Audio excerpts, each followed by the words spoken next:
Nung pong nalaman namin itong kaso na ito is nung pong sumulat ang inyong tanggapan. Kaya nga, so ipakita nyo yung bagong cheque para examine ng expert natin sa PNP. Huwag nyo bigyan ng photocopy para wala na kayong pwede maibutas. So dapat yung expert ninyo, pati expert ng PNP, tingnan natin sino magaling sa inyo. I want the cancel check. Ipapasabpin na namin yung cancel check. I-request po natin ito sa bangko kung saan i-deposit yung check. Yes, you must. You're from the main office, right? Opo, Senator. Good. Meron nakita by the millions. Okay? Yung isang check, 1 million doon. Meron pa isang check at 16 million. Don't tell me, doon sa 16 million, hindi man lang kayo tumawag kay Mr. T. Sabi po ng checking pumapasok sa amin, kailangan po namin mag-decide base po sa mga konsiderasyon at kasama po doon ang... Bullshit! 10,000 lang ha, yung bangko tatawag sa akin.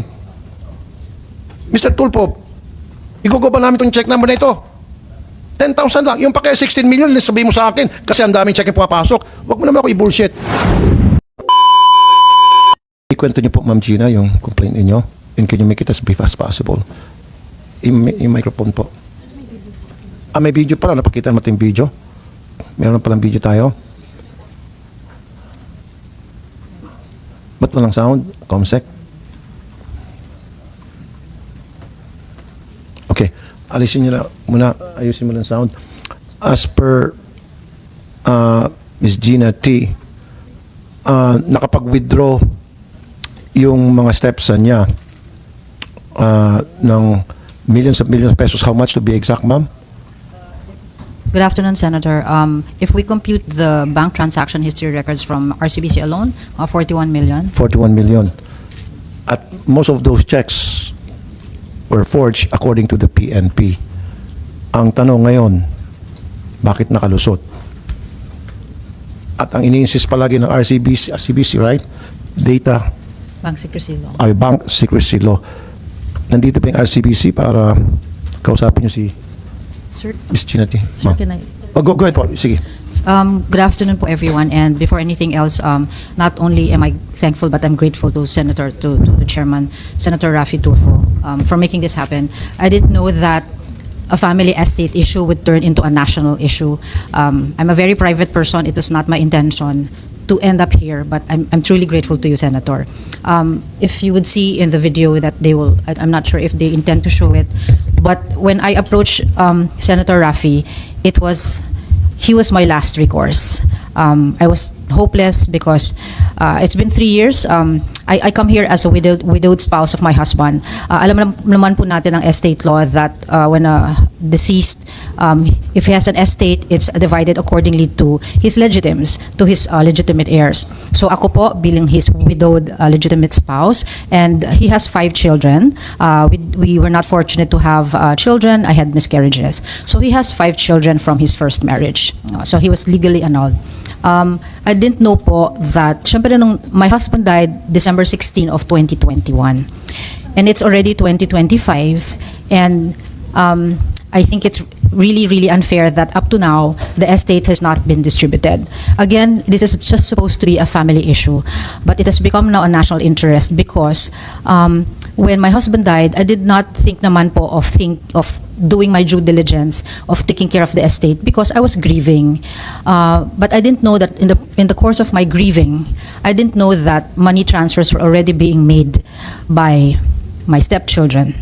And it's a good thing that a month after my husband died, I approached my lawyer in the person of Attorney Howard Calleja. I approached him and he was the one who encouraged me na, ayusin na natin to, di ba? Ako naman po, Senator, wala naman akong iniisip na may gagawin ng mga bata. Kasi we're a family supposedly. It's not a perfect family. But when I started doing my due diligence and sending official letters to RCBC and Metrobank, they were not cooperative at the onset.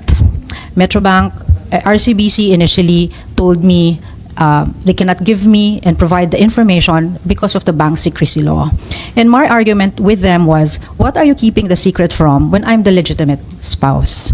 Similarly, with Metrobank po, I also sent them a letter with the same tone, and they also told me the same. It's a bank secrecy law. As opposed to the stepchildren have full access to all the information of my husband's bank account. In fairness to RCBC, after some prodding, I was able to get hold of information from RCBC po. Kasi initially po, ang RCBC, ang binigay lang nila po sa akin is just a list of his bank accounts.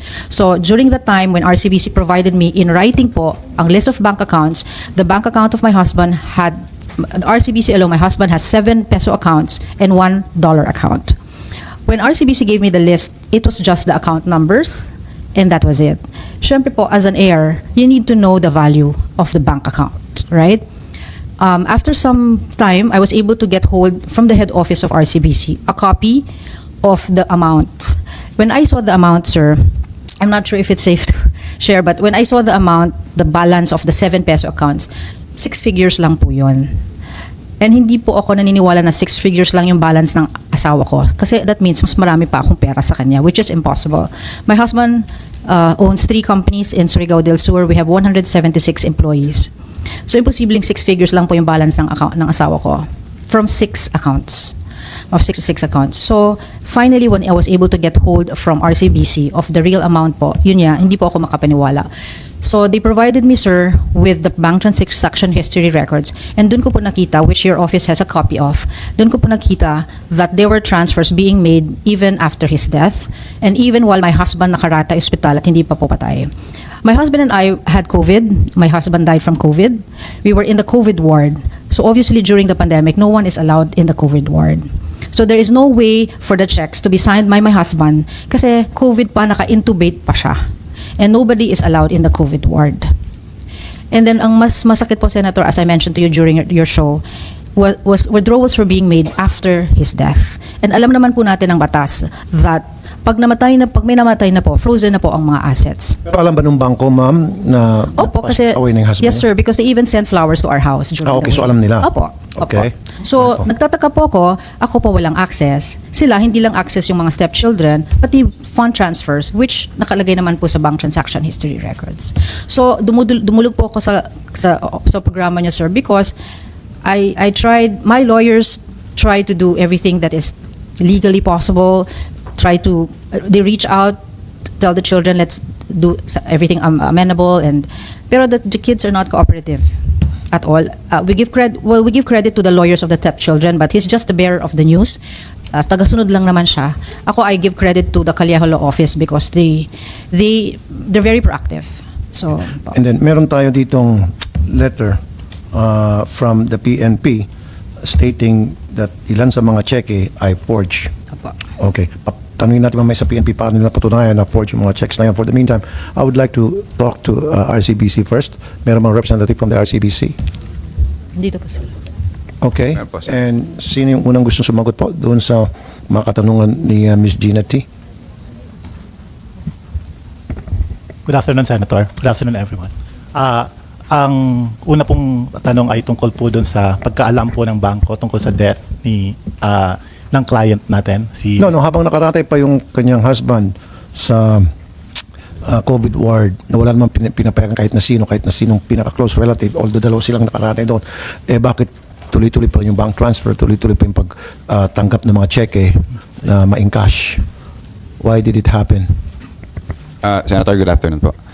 With regards po dun sa mga cheque na pumasok noong sabi ni Ms. T na nakaratay si kliyente, is nung pumasok po ito, during that time, hindi naman po namin alam na kung anong katatayuan Hindi nyo alam. ng kliyente. So, kami po ay nagbase lamang doon sa cheque na pumapasok. Right. So, do you have a way na para malaman kung yung signature ba ay forged o hindi? Lahat po ng cheque na pumapasok sa bangko namin ay sinisili po yung mga image at may na-match po yung pirma doon sa pirma na meron po kami pinangahawakan na ginamit noong nagbukas Okay. na ako. I would like to call the attention of the PNP na nag-issue nitong certification na forge yung mga checks. Identify yourself, Colonel. Yes, sir. Good afternoon, sir. We have the question document examination. On Ano muna ang title niyo po sa PNP at ano po yung expertise niyo? Sir, I am the Deputy Director of Operation, and also with us, the person who conducted the examination and the Chief of the Question Documents Division, sir. Pero meron bang experts sa inyo na titingin sa mga signatures? Yes, sir. We have, sir. And who is that also with person? us today. What's his name?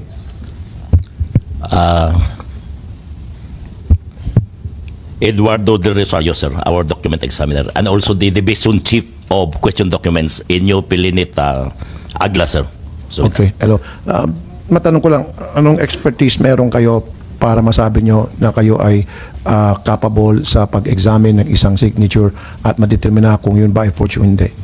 Sir, can we turn over to our question document examiner? Yes po. Yes, sir.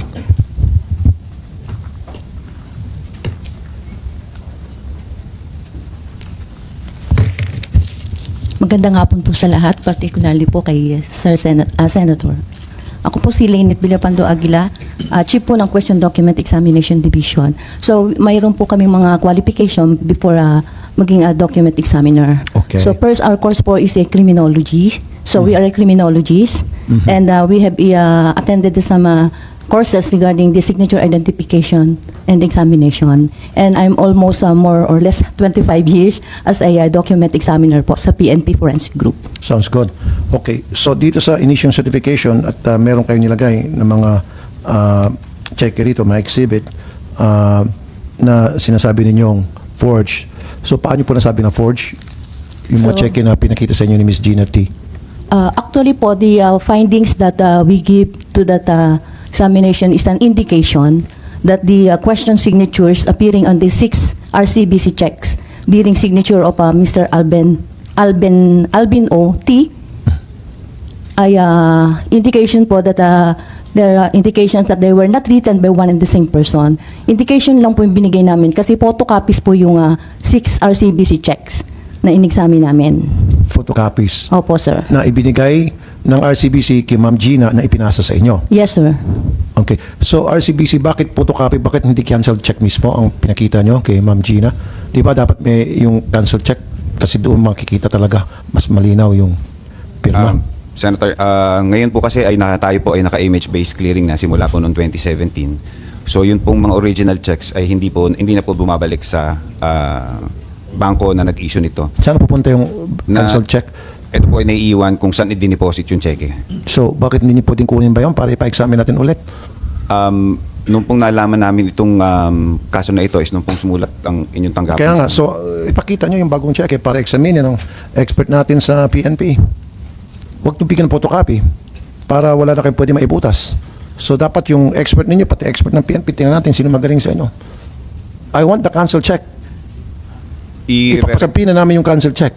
I-request po natin ito sa bangko kung saan i-deposit yung check. Yes, you must. You're from the main office, right?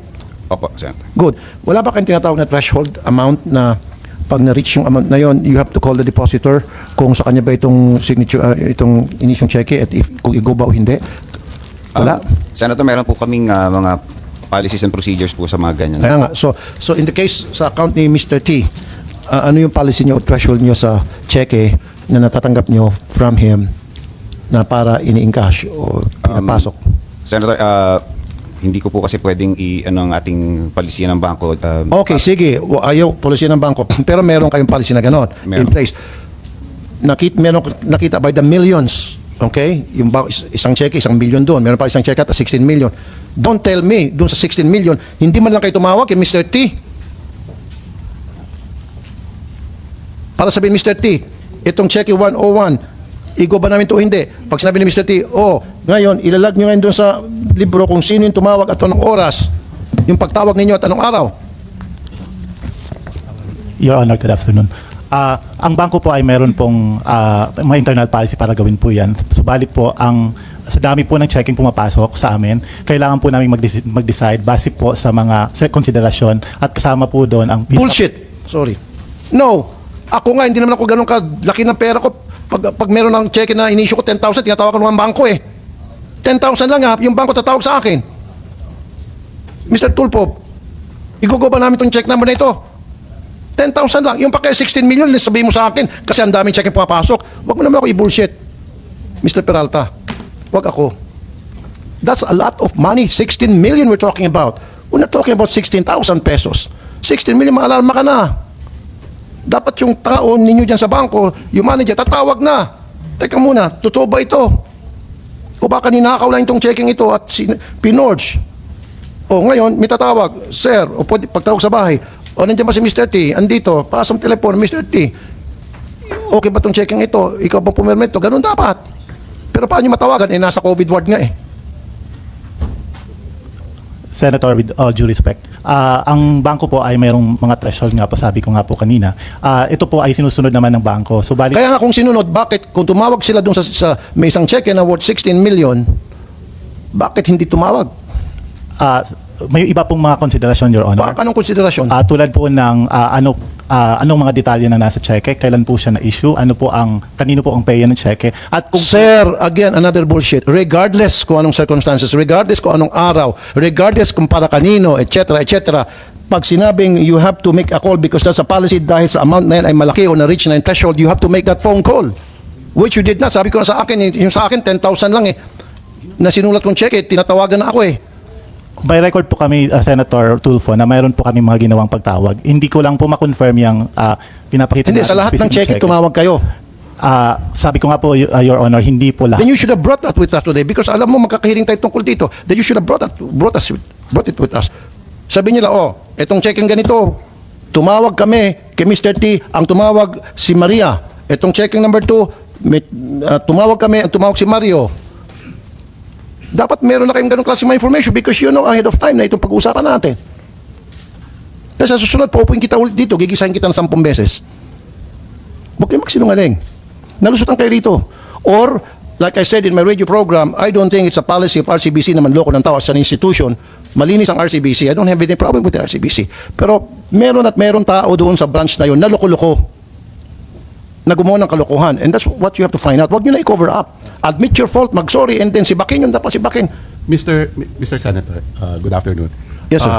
We will do the necessary process and the investigation to make sure that if there has been a breach of our policies, we will punish the persons involved. But at this point po, Mr. Senator, we don't have the full information on that. Then you have to investigate because once na nakita nyo sa inyo investigation, talaga nagkamali yung tao, Yes, i-refund, ibalik yung pera. Yes, we will, Senator. We will Thank you. have our own investigation. But the result of the investigation, I cannot preempt at this point. Okay. Ma'am Gina, parang gusto niyo magsalita. Go ahead po, ma'am. Pakiayos nga. Is it correct? Tama. Hello? Natin. Can I be heard? Yes, ma'am. Sir, napapailing po ako sa comment ng RCBC. Katulad ng sinabi niyo, sir, they knew that there was a Senate hearing. They should have done their research. And it's been 3 years, Senator. It's been 3 years. Hindi po ako naging pabaya sa pagsulat ng reminder sa kanila. I've called them repeatedly. I've spoken to the manager in RCBC Tandag. They know yung aking lamentation. Alam nila yung reklamo ko. But it fell on deaf ears. No? Hindi nila ako iniintindi. So, kaya nga dumulog po ako sa inyo because I saw naman the biases were geared towards the stepchildren. Okay.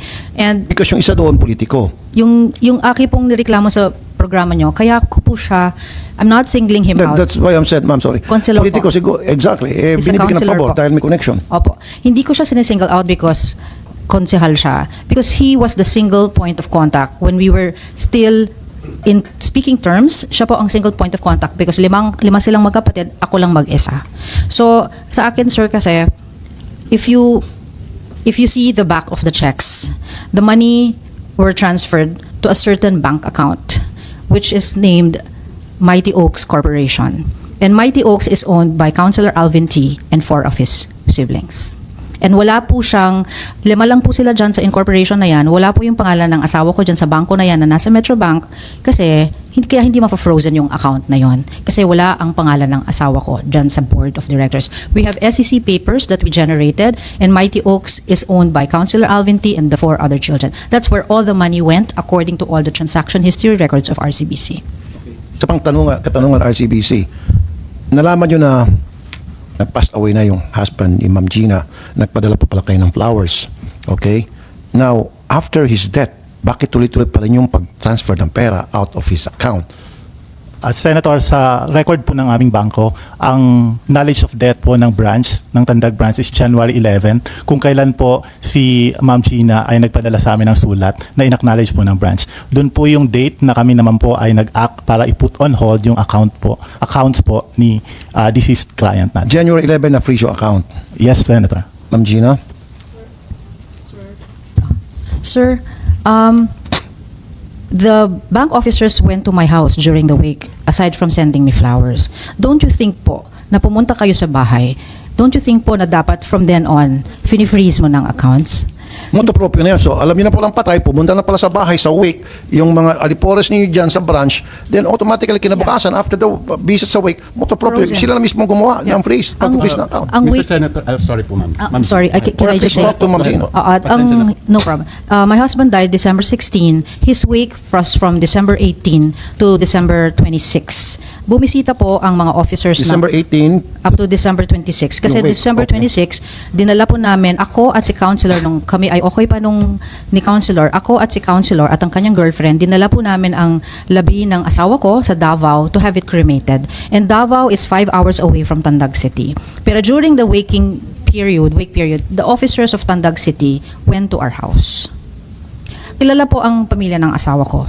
So, posibleng walang may alam na patay ang asawa ko.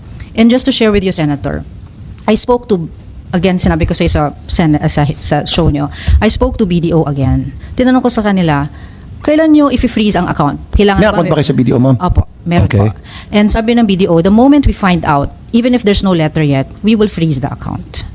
Automatic. Oo. Even without you Oo, informing them yeah. or telling Yes, them. so, because to do alam so. na, and kaya nga sabi ng BDO, especially ma'am, kung kilala yung pamilya ng asawa nyo, alam naman ng lahat na namatay siya. He's well loved in our province. So, imposible po na gagamitan ako ng technical ng RCBC na January lang nila. Kasi sir, there were withdrawals up to after his death nga, di ba? Merong December 23 withdrawals, merong mid-January withdrawals. So, it's very unfair for RCBC to use technical terms sa akin. Ayan, RCBC, nasaktan nyo lalo si Ma'am Gina. Ma'am Gina. Sir, do not ever fucking smile. Do not. This is serious matter. Malungkot siya, ilang taon na ito, nagmadalamhati siya, tapos pangising-si ka dyan. Heck, don't do that, please. Pasensya na po, Mr. Senator. And pasensya na rin, Madam Gina T. Ito pong mga informasyon ngayon nakakalat po lang namin after we received the invitation from the Senator. No? Sabi ko nga po, Mr. Senator, we will investigate kung talaga bang nagpadala ng flowers, kung talaga bang merong breach in the policy. Because sa sinasabi po ni Ms. Gina, ganun din po ang policy ng RCBC. Bakit? We put on hold the account once we get Isa money. pa, kung meron kayong magandang policy, bakit pinaikot-ikot nyo siya? Bakit hindi nyo siya ini-entertain as an heir? Alam niyo naman na wife siya, magtatanong siya ng mga information tungkol sa account, binibigyan siya ng hard time, at later on, pumayag na rin magbigay ng information, pero bang account lang? I mean, talagang binibigyan siya ng hard time, so para may pinapaboran. Please don't laugh again, ha? Sige, pakisagot lang. Mr. Senator, we will investigate that, as I said. But we have given Mrs. Gina T the information that she rightfully deserves as a surviving spouse. Account number lang binigay nyo. Yun Hindi po amount. kasi ang balances, even transaction history po, nabigay po. In fact, kay Mrs. Gina T lang po namin shinare yung information na yun. Is it right, Ma'am Gina? As I mentioned, I give credit naman to RCBC for being helpful, but I had to go to the main office. I had to find a connection to get those records. But the fact remains that the branch office in Tandag, they were never cooperative at all. I wrote letters to them repeatedly. They were never cooperative. The branch? Yes po. So again, let me repeat. In fairness, yung main office, cooperative naman daw. After na magpunta sa main office, kasi sinasabi ko, RCBC itself as an institution, okay sila, wala tayong problema doon. Siguro doon sa branch, at may mga tao doon sa branch na hindi gumagawa ng tama, hindi po nagpa-follow ng procedure. Yun dapat imbestigahan, find out, and then pag nakita nyo talaga may problema, may mali, then pagalitan yun, gumawa kayo ng parang isanction yung tao, sibakin kayo ng kalang sa bucket, and then ibalik yung pera na na-withdraw. Gagawin po Especially namin yan, Mr. Senator. Thank you, sir. Gagawin po namin yan. Ma'am Gina. Sir, again, this is after the fact. So, 3 taon na po ang nakakaraan. I've been talking to RCBC since 2022. They know my lamentations. They know my reklamo. Alam nila katakot-takot na email, calls, ginawa ko. Kaya nga dumulog na ako sa inyo because wala namang nangyayari. So, kung sasabihin sa akin ng RCBC ngayon, just because you're in front of them, na they will do their investigation and due diligence, for me, it's water under the bridge. Kailan na naman ito matatapos? Ma'am, continuous to yung ano natin. Hindi naman ako ningas ko kundi sa Senado. Yes, Pag inimpisahan ko, tinatapos ko. Sir, I trust you, but I Thank don't you. trust them, sorry. Ay, them. Okay, well see, nakita nyo RCBC, nasira yung trust niya sa bangko ninyo. Kasi hindi kayo maaagap, hindi kayo mabilis umaksyon. Once na dapat may pumunta sa inyo para magreklamo, umaksyon agad kayo. 3 years na pala siya pabalik-balik. Ang bagal ng aksyon ninyo, mas pinapaboran nyo pa yung mga anak. E-air din naman siya bilang isang legal wife. Widowed wife. O sana in-entertain nyo siya. But hindi eh. Binabalik-balik nyo na, pinagod nyo lang siya. Until na nagsumbong siya rito, hindi pa sana kayo umaksyon, dito hindi ako papayag. Pa-imbestigahan ko kayo. Patatawag ko yung Bangko Sentral ng Pilipinas kung kinakailangan every week maghiring tayo rito. Sige, 1 to sawa tayo. At pag nakita ko nagsinungaling kayo, ipapakontempt ko kayo, may kulungan dyan sa baba, sa ilalim. Totoo. Marami na kami napakulong dyan, ng mga nagsinungaling, pinakontempt namin. Totoo yan, it will happen. Pasensyaan tayo. Now, yung Metrobank naman, may issue pa rin kayo sa Metrobank, ma'am, di ba? Nasaan yung Metrobank here? Good afternoon, Mr. Chairman. I'm Janela Marie Pandilio from Metrobank. Ano po yung position niyo po sa Metrobank, Ma'am Pandilio? Yes, I am the head of legal. Okay. Go ahead po, Ma'am Gina. Ano yung problema niyo sa Metrobank? Sa Metrobank po, unlike ang RCBC that they were eventually cooperative po, ang Metrobank, they were never cooperative. Never? Yeah po. The most that they gave me was a list of my husband's bank accounts. 5, no? Yeah. Yeah. So, yeah, we have the documents na 5, they just gave me a list of his bank accounts, but alam naman po natin na common sense na dapat isulat nila pati yung corresponding balance. Diba? So, despite my repeated letters to them, I first, of course, in-approach ko muna yung branch heads ng Tandag City, and ginamitan po nila ako ng bank secrecy law.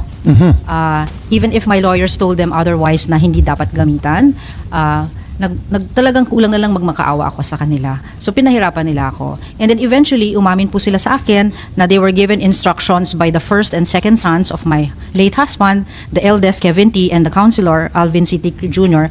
They were given apparently instructions po not to release any documents to me or any of my lawyers. Inamin po ng branch head. And sino po yung nag-amin sa inyo niyan? Nandun po sa... May pangalan po tayo? Apo, ano po sila. Kasi baka i-deny nila eh. Si Harold and si Randy Marinduque. Harold and and Randy. Harold is the branch head and Marinduque is like... Magkapatid po ito, parang apelido? hindi po. Harold Okay. Honorides. Your staff to, sir, he has the Alright. copy. Ma'am Janela. Sir, can I add? Go ahead po, Ma'am Gina. Because hindi nila ako pinapansin sa Tandag City, I sent a letter to the president of Metrobank. I don't know him, but naglakas loob lang ako. And who's the president of Metrobank? Mr. Fabian D. Fabian? Yeah, D-E-E. D, okay. He's the president. So I went personally to the head office of Metrobank. I didn't know anyone. Pumunta ako, may dala akong letter. It's a good thing that his executive assistant accepted the letter. Ang tono po ng letter ko kay President Fabian D. of Metrobank is seeking his intervention na sana ma-overrule niya yung decision ng Tandag City. Kasi sabi ko, kung nagawa ng RCBC na matulungan ako at mabigyan ako ng peso account o peso value, sana kayo din. Unfortunately po, sir, ang ginawa po ng office ni Mr. Fabian D, they just course me to the customer care service. Alam naman natin na pag na-customer care, wala nang mangyayari dyan. I'm just one of those complainants. And to think, pinag-uusapan natin na ang mga nalipat na pera ay napunta sa bank account na nasa Metrobank. Kasi yung Mighty Oaks Corporation, doon po nilipat lahat yung pera. So, imbis na action na ng tanggapan ni Mr. Fabian D, yung complaint mo, pinasa ka pababa sa customer care. Via email pa. Through email pa. Yun lang. And then may nangyari ba after na ipasa ka sa customer Ang sabi care? ng customer care, we will look into it. Alam ko nang wala na yun. Wala na. There's no point. Metrobank, please. Your Honor, if I may be allowed to address. First of all, I would like to apologize to Ms. Gina T. for the impression that we seem to be siding with one party. I would like to emphasize, Your Honor, that we, as a bank, have our procedures and we implement and follow this uniformly. In this case, po, Your Honor, we are not siding with any party. It is unfortunate and we, again, regret that this incident led to this complaint from Ms. Gina T. But when I do confirm that when we received the letters from her, we replied and we provided the information that we could provide under the law. And what are those information? So we issued a total of 3 letters, Your Honor. No, but what she was asking ay yung mga account numbers and the balance of those accounts, Yes. which pinagdamutan niyo sa kanya. Your Honor, I would like to respectfully bring her attention to a certification, a letter dated January 31, 2022, which was in reply to a letter from her. I assume it's her attorney, because she was signatory to the letter, Attorney Peter Neil Trinidad.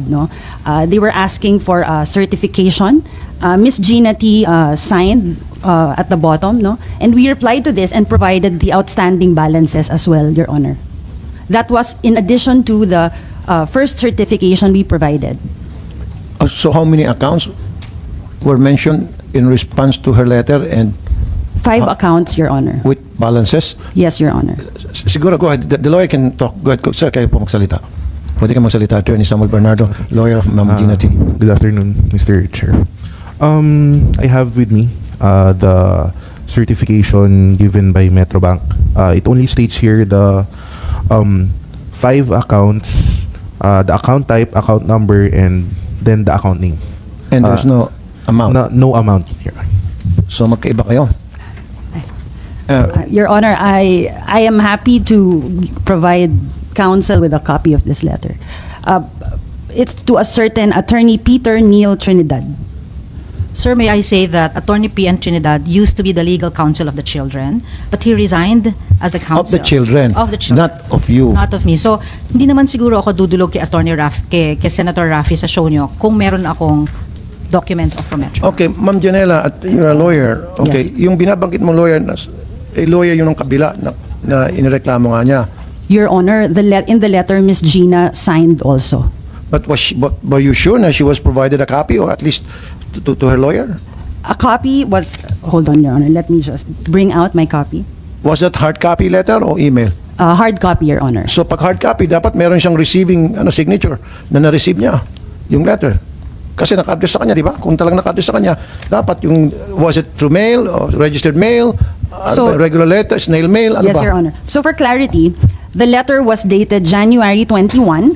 It was written by Attorney Peter Neil Trinidad with the signed conformity of Miss Gina T. and signed also by one of the heirs / attorney in fact. No, we then replied to this letter and sent it to Attorney Peter Neil Trinidad. Kaya nga, yung letter na, okay, maaari nga, sabihin na natin muna, bago ko tanongin si Ma'am Gina, na nag-confirm siya doon sa request na pinadala sa sulat sa inyo, and in return, nag-reply kayo. Eh, sinasabi niya, hindi siya naka-receive ng reply ninyo. So, ang tanong ko ngayon, ano yung mode of reply ninyo? Sabi mo, hard copy. Paano ba? Snail mail? Ano ba yung FedEx? Registered mail? Paano? O may ginamit kayo messenger? May I just confirm for a minute, Mr. Okay. Chairman, on the exact mode Sige po. for accuracy? So, while nag-examine si Ma'am Gina, Sir, would you like to say something? Sir, if I may say, correct po kayo na I may have signed a request letter, but the question is, where is the response of that request letter, which we don't have at all. Kasi kaya tinatanong ko Yun nga po, ma'am. oo. So, baka Kung- maaari ding na-forge, hindi ko po alam. So dapat yung reply ninyo, yung pagpapadala nyo nung, kasi nireklamo nga niya yung kabila, Ma'am Janela. So natanggap niya ba? Kasi kung natanggap niya yan, hindi na siya pumunta sa akin. Ba't pa siya magpagod pumunta sa opisina ko, sa programa ko, kung natanggap niya yan? Kasi yan naman kailangan niya, kaysa pabalik-balik doon sa inyo. You would like to say, Attorney Yes, Bernardo, say something. Mr. Chair, I would like to add, based on the letter given by Metrobank, it was dated January 21, 2022, which they replied as to only the account type, account number, and account name. However, following that, on January 26, 2022, January 26, 2022, Miss Gina T.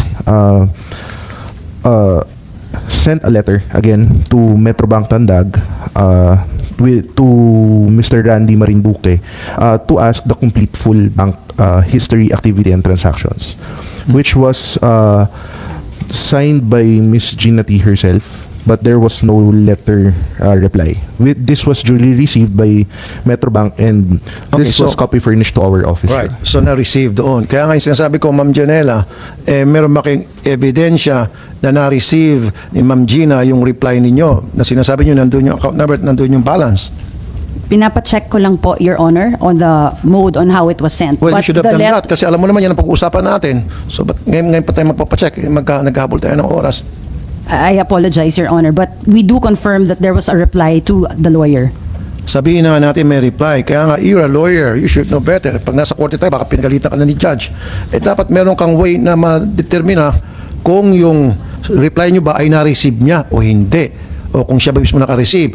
para makita natin doon, receipt, tapos sign niya.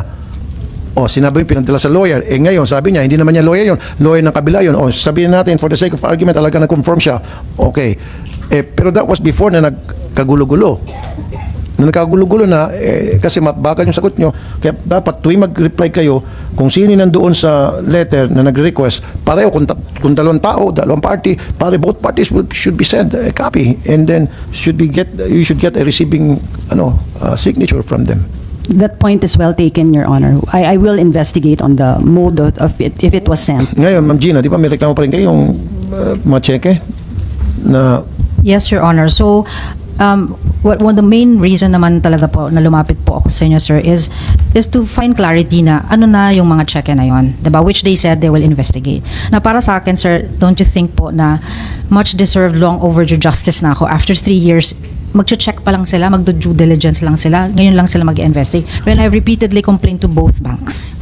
those checks in question, Yes, when were that- they issued? They were issued when my husband was still in the hospital and even after his death. Pareho din sa RCBC. Yung sa Metrobank po, if I mentioned po, sir, sa Metrobank, sa show ninyo, we did not reach that point because nga they were not cooperating at all. So I have no way to find out any data po because wala silang binibigay na bank balances.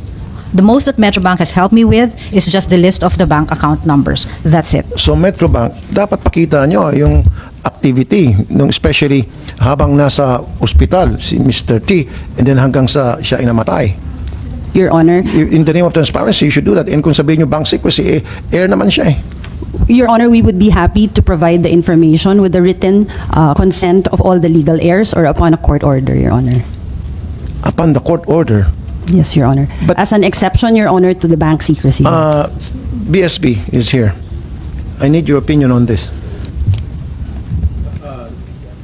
Mr. Chair, with respect to the BSP, we are not aware of any information about that incident or case of Ms. Gina Tick because we just received the information yesterday.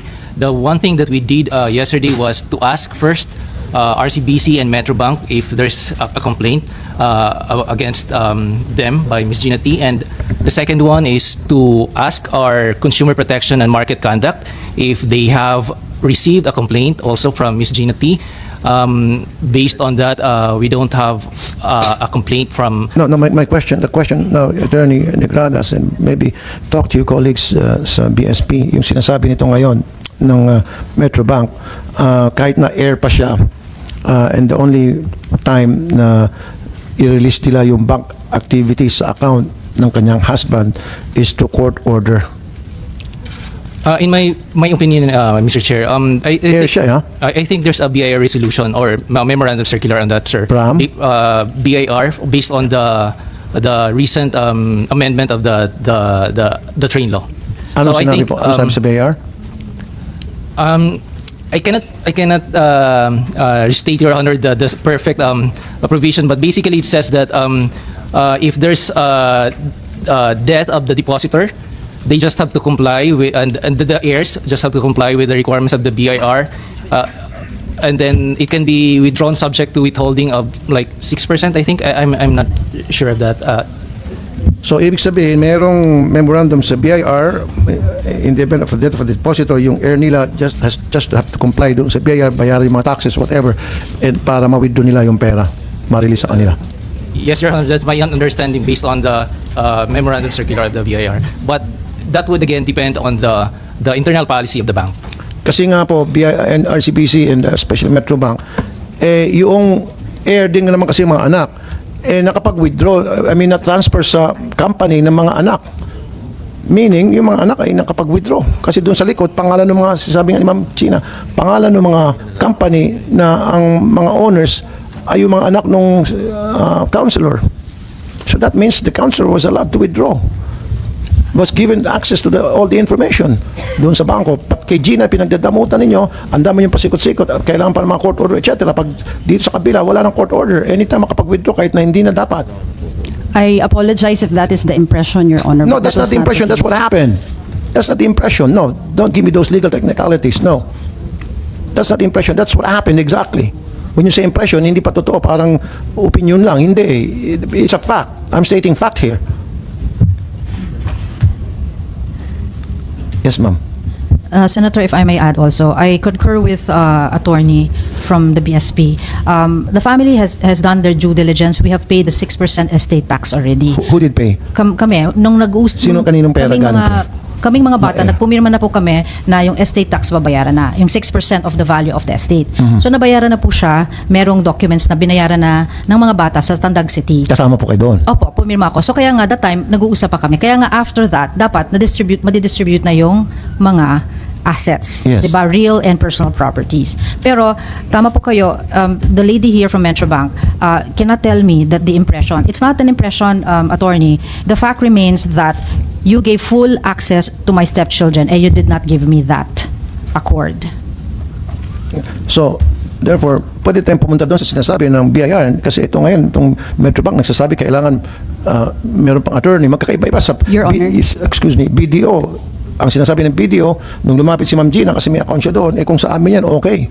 Hindi ka na mahirapan pa. Even RCBC, mukhang okay na. Kaya dyan sa Metrobank, nagmamatigas. Itong si Fabian D, lumapit na nga sa kanya si Ma'am, pinasa pa sa customer care. Sino ba itong si Fabian D? He's the owner of Metrobank. He's our president, Your Honor. Yes, go ahead po, Ma'am. Your Honor, I just wish to clarify, it's true that under the train law, when the train law was enacted, BIR issued 2 relevant issuances allowing an heir to withdraw his share from the estate subject to withholding of 6% tax, Your Honor. That does not, however, address my point earlier that I am still prevented from disclosing information pursuant to Republic Act 1405 to a non-account holder on or to someone who is not authorized to get information on the Okay deposits, nga, bakit Your yung Honor. ibang heir na allow na makapag-withdraw? Bakit siya hindi? Equal dapat yan. Kasi wife siya, tapos meron children itong husband niya. So equal access dapat sila. Nakapag-withdraw yung iba, ito siya hindi. Hypothetically, Your Honor, no one will be able to withdraw Exactly. So from death. bakit nakapag-withdraw? Bakit meron pa rin perang lumabas at withdraw nung mga anak o stepson niya? Siya hindi nakapag-withdraw ni Singkong Duling. Uniformly po sa amin, hindi po yan makakapag-withdraw, Your Honor. Kaya Hindi nga, ko lang po hindi pwedeng makapag-withdraw, sagutin specific. Pero nakapag-withdraw. Yun ang it's a fact. I apologize, Your Honor. I cannot confirm that in these proceedings as that is covered by bank secrecy law, Your Honor. BSP? Anong opinion niyo po dito? Kasi, narinig mo kanina, yung heir, yung mga anak, nakapag-withdraw, nabigyan ng access and all, tuloy-tuloy pa rin yung labas ng pera. Pero itong isa, yung wife, hindi. Your Honor, what we really do with respect to the supervision of banks is to determine the bank's compliance with relevant laws, rules, and regulations. And one of that would probably, the one that being told right now is the bank secrecy law.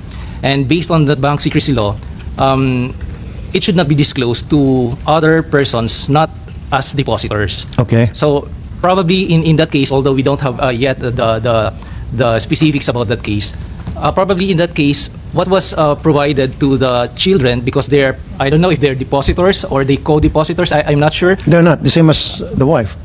In that case, they should not be divulged to anyone if they are not the depositors. Under that rule, Your Honor.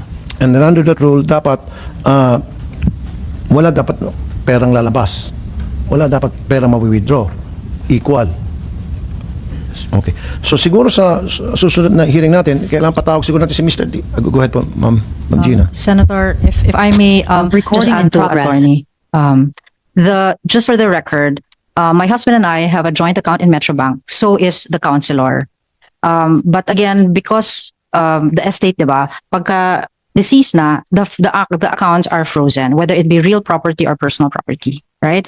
Ako, when I try to withdraw, hindi ko alam na ang law pala, pag may joint account, hindi ko alam. I only found out when my husband died and taking care of the estate, I only found out po that pag may joint account ang mag-asawa at yung isa namatay, even if buhay yung isa, frozen ang bank account. Okay, I didn't know that. But when I tried to withdraw from Metrobank, they said they cannot release any withdrawals because it's frozen. Pero yung sa side ng mga bata, they allowed it. So that's for the record. Okay. May policy ang ibang bangko for a single account. I'm not gonna mention the name of the banks. So parang unique ang Metrobank, nag-iisa lang ata kayo, no? Dito for single account depositor, NSO, certified copy of the death certificate of the depositor, tapos certified true copy of birth certificate of the depositor, certified true copy marriage contract, of parents of depositor, and then if parents likewise deceased, and also certified true copy of death certificate. And then number 5, certified true copy birth certificate. Is number 6, birth certificate of the depositors, and then withholding tax of 6%. And then in this case, ma-release na sa air, even if it's a single account. Ibang bangko to. Sa bagay, iba naman siguro kayo, baka kayong unique, lahat ng bangko, siguro, para sa inyo, may bago kayo, iba kayong policy. I'm just stating to you, ito yung patakaran ng maraming bangko, kasama na yung BDO, na isa sa pinakamalaking bangko sa buong Pilipinas. What's your opinion? Siyempre, sa bagay, iba naman ang policy ninyo, iba naman policy ng bangko, pero halos karamihan ng mga bangko ito, ang polisiya. Kayo dyan sa Metrobank iba. But anyway, meron pa tayong susunod na hearing tungkol dito, and then we will bring siguro yung people from the BSP, and then the DOJ, saan ba yung DOJ pa tayo rito? Okay. Mr. Joseph Mendoza, kanina pa pala kinikinig, what is your opinion kung meron kayong alam tungkol sa banking and finance doon sa napag-usapan natin, especially doon sa na-mention ni Ma'am Janela Marie Panlilio?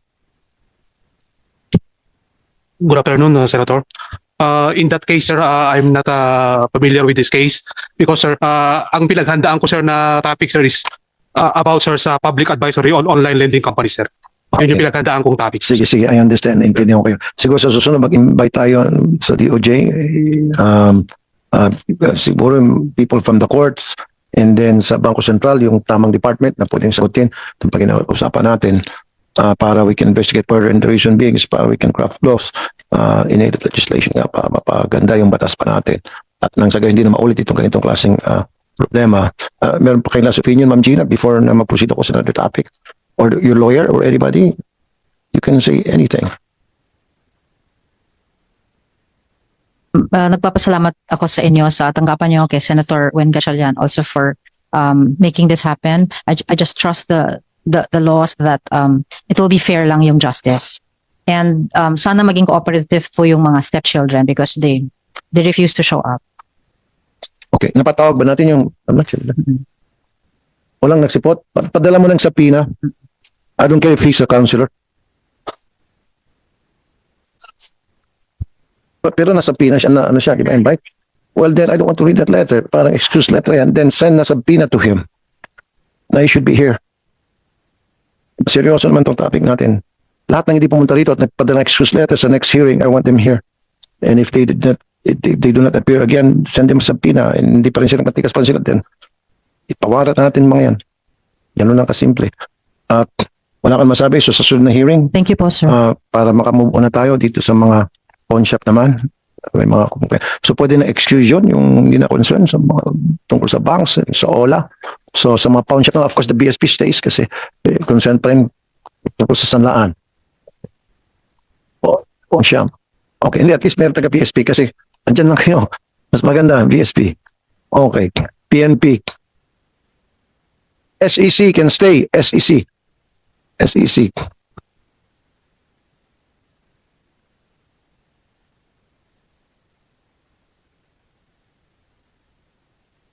AMLA, please stay. AMLA stay also, please.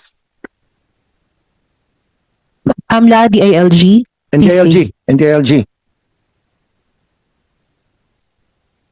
NBI, okay na? Okay na, NBI. Thank you.